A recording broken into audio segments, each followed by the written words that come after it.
This avalanche safety report is brought to you by Mountain TV. Watch Mountain TV anywhere with our free Roku, Apple TV, and Fire TV apps. Learn more at MTN-TV.com.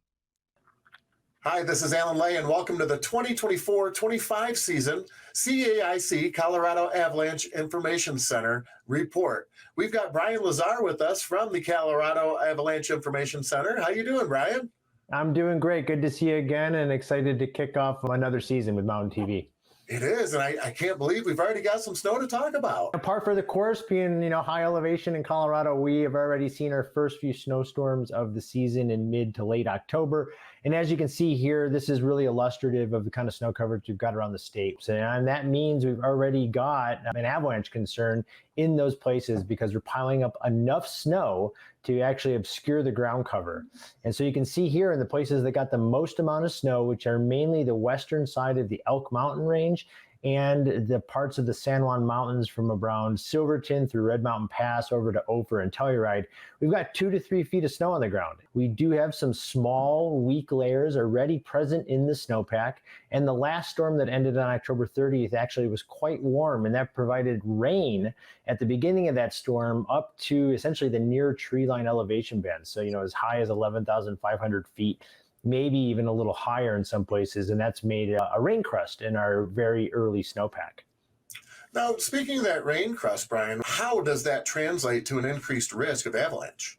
Yeah, so when we start to see crusts in the snowpack like this rain crust, we expect weak layers to form right around that crust, and we're already seeing it. And those weak grains are like the little small crystals I showed you in the previous images, and that provides a layer that can fail and produce avalanches. And we're already seeing that, which is what's leading us to have some areas of the state, although we're only in very, very early November, to have moderate avalanche danger for those north-facing slopes in the Alpine.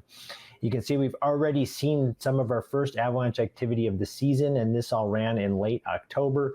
These are the kinds of avalanches that we want people to be cognizant of as they're moving around the backcountry.